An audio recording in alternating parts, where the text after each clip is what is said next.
একই তো damage skin, তার মধ্যে থাকে হাইপার পিগমেন্টেশনের মতো প্রবলেম, এছাড়াও থাকে অ্যাকনির ফলে হয়ে যাওয়া দাগ, এছাড়াও থাকে ওপেন পোরসের প্রবলেম। এটা তো সব থেকে বড় একটা প্রবলেম। বিশেষ করে যাদের অয়েলি স্কিন তাদের ক্ষেত্রে কিন্তু এই ওপেন পোরের ব্যাপারটা ভীষণ পরিমাণে দেখা যায়। আর তাছাড়াও থাকে ত্বকে বয়সের ছাপ পড়ে যাওয়ার সমস্যা। এই সমস্যা থেকে বেরিয়ে আসার জন্য ভীষণ স্ট্রাগল করতে হয় এক একজনকে। সেক্ষেত্রে থাকে বলিরেখার প্রবলেম, ফাইন লাইনের প্রবলেম ইত্যাদি নানান সমস্যা, ফ্রেকেলস পড়ে যায়। এই সব কিছু থেকে মুক্তি হয়ে সুন্দর হেলদি গ্লোয়িং একটা স্কিন কিভাবে পাবেন তারই একটা ভিডিও নিয়ে আমি আজকে চলে এসেছি।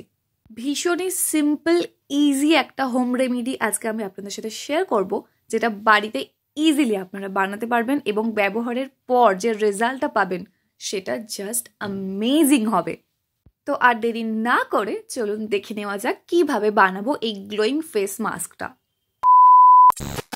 আজকের এই ফেস প্যাকটা বানানোর জন্য আমরা এখানে প্রথমে নিয়ে নেব খোসা সহ 2 কোয়া অরেঞ্জ মানে কমলা লেবু।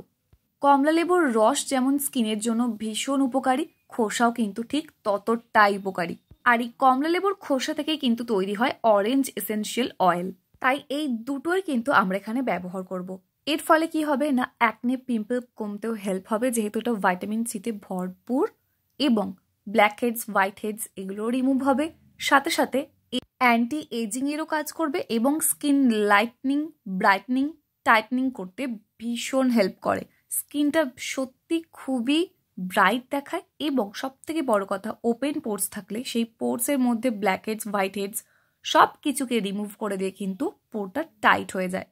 এছাড়াও এর মধ্যে থাকে ভরপুর মাত্রায় অ্যান্টি অক্সিডেন্ট, যেটা আসলে স্কিনের জন্য ভীষণই দরকার।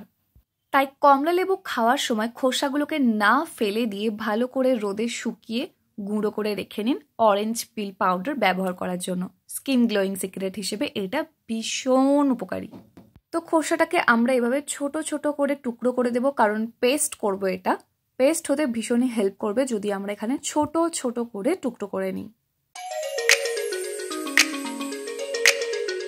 আর এর সাথে আমরা আরও একটা ম্যাজিক্যাল ইনগ্রিডিয়েন্ট নিয়ে নেব, সেটা হলো ভাত।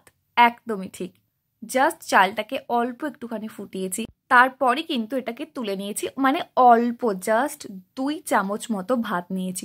পুরো একদম তৈরি হওয়া ভাত কিন্তু এখানে নিইনি, অল্প জাস্ট চালটা অল্প একটুখানি সিদ্ধ হওয়ার পর সাথে সাথে নিয়ে নিয়েছি। পুরো সিদ্ধ চালও নিতে পারেন, কিন্তু এখানে আমি আধা সিদ্ধ চাল নিয়েছি, যেহেতু এটা ভালো স্ক্রাবিং এরও কাজ করে দেবে, সেই জন্য একেবারে ফেস মাস্ক এবং স্ক্রাবিং দুটোরই কাজ করবে। আর রাইস তো আমরা সবাই জানি জাপানি স্কিন কেয়ার এবং কোরিয়ান স্কিন কেয়ারের একটা সিক্রেট। এটা স্কিনকে লাইট করতে সাহায্য করে, সানট্যান রিমুভ হয়ে যায়, সাথে সাথে অ্যান্টি এজিংয়েও ভীষণ ভালো কাজ করে। এছাড়াও অ্যাকনে পিম্পল থাকলে সেটাকেও কিওর করতে হেল্প করে। দেখুন দুটো ভালো করে আমি এখানে পেস্ট বানিয়ে নিয়েছি। এরপর অ্যাড করে নেব জাস্ট 1 টিস্পুন মতো মধু। অ্যান্টিব্যাকটেরিয়াল প্রপার্টিস তো আছেই, সাথে সাথে কিন্তু গ্লোয়িং স্কিনের সিক্রেট হিসেবে মধু ভীষণ উপকারী। যে 3টে ইনগ্রিডিয়েন্ট এখানে আমি ব্যবহার করেছি প্রত্যেকটাই স্কিনকে লাইট করতে, ব্রাইট করতে ভীষণভাবে হেল্প করে। সাথে সাথে কিন্তু ওপেন পোরের প্রবলেমটাও সলভ হয়ে যাবে। স্কিনকে টাইট বানিয়ে একটা ইয়াং হেলদি গ্লোয়িং স্কিন অবশ্যই পাবেন। এবার পালা এটাকে খুব ভালো করে মিক্স করে নেওয়ার। 3টে ইনগ্রিডিয়েন্ট এখানে আছে, তাই খুব ভালো করে এখানে আমাদের মিক্স করে নিতে হবে। মিক্স করে নেওয়ার পর মোটামুটি 1 মিনিট মতো এইরকমই রেখে দিতে হবে প্যাকটাকে অ্যাজ ইট ইজ। তারপর সুন্দরভাবে মোটা করে থিক লেয়ারে অ্যাপ্লাই করে নেব আমরা ফুল ফেসে। চাইলে গলাতেও করতে পারেন, কারণ গলার মধ্যেও অনেক সময় ফাইন লাইন রিঙ্কেল চলে আসে, যেটা দেখতে খুবই খারাপ লাগে।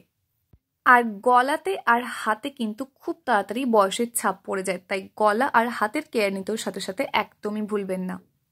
তো থিক লেয়ারে অ্যাপ্লাই করে মোটামুটি 10 মিনিট মতো রাখলেই এনাফ। 10 মিনিট পর হালকা হাতে জাস্ট রাব করব, মানে অল্প একটুখানি ম্যাসাজ করে নেব, কারণ এর মধ্যে যে চালটা আছে সেটা যেহেতু পুরোপুরি সিদ্ধ নয়, তাই স্ক্রাবিং এরও কাজ করছে।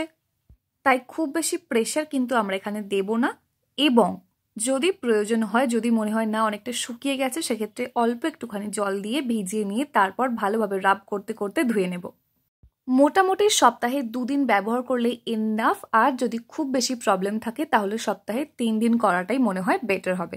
তাই ফেসটাকে আগে ভালো করে ক্লিন করে নেবেন, তারপর এই ফেস প্যাকটা অ্যাপ্লাই করবেন। এবং ধুয়ে নেওয়ার পর, মানে এই ফেস প্যাকটা ধুয়ে নেওয়ার পর কিন্তু একটা টোনার এবং ময়শ্চারাইজার অবশ্যই অ্যাপ্লাই করে নেবেন ফর বেস্ট রেজাল্ট। আর এখানে আমার দুটো হাত দেখলেই বুঝতে পারবেন যে হাতে আমি প্যাকটা অ্যাপ্লাই করেছিলাম এবং অ্যাপ্লাই করে কিন্তু বেশিক্ষণ রাখিওনি, সাথে সাথে ধুয়ে নিয়েছি এবং রেজাল্ট কিন্তু আপনাদের সামনে। ভীষণই গ্লোয়িং হয়ে যাবে। স্কিনে যদি কোনো রকম ট্যান পড়ে থাকে সেটাও কিন্তু সুন্দরভাবে রিমুভ হয়ে যাবে এবং ফেস প্যাকটা আপনি অ্যাপ্লাই করার পর বুঝতে পারবেন যে স্কিন টাইটনিংয়ে এবং ওপেন পোর্সের প্রবলেম সলভ করতে এটা কতটা হেল্প করবে। প্রথমবার ব্যবহার করলেই এটার রেজাল্ট আপনি দেখতে পাবেন এবং এটা বানিয়ে কিন্তু ব্যবহার করে নেবেন। এটা ফ্রিজের মধ্যে রেখে আর ব্যবহার করবেন না, এটা একবারই বানিয়ে সাথে সাথে ব্যবহার করে নেবেন। কিছুদিন কন্টিনিউ করার পর দেখবেন স্কিনের মধ্যে কোনো প্রবলেম হবে না, ইয়াঙ্গার গ্লোয়িং স্কিন আপনি পাবেনই পাবেন। তাই আজকের ভিডিওটা কেমন লাগলো জানাতে একদমই ভুলবেন না, আর এটা ব্যবহার করার পর ফিডব্যাকটা কিন্তু অবশ্যই শেয়ার করে নেবেন কমেন্ট সেকশনে এসে। যদি ভালো লেগে থাকে অবশ্যই লাইক করবেন। যদি কোনো রকম প্রশ্ন থেকে থাকে, মতামত থেকে থাকে, ফিডব্যাক দেওয়ার থাকে, কমেন্ট সেকশনে জানাতে একদম ভুলবেন না। আর যদি চ্যানেলে প্রথমবার হয়ে থাকেন সাবস্ক্রাইব করে অল নোটিফিকেশন অন করে নেবেন এই রকমই সুন্দর সুন্দর ভিডিও দেখার জন্য।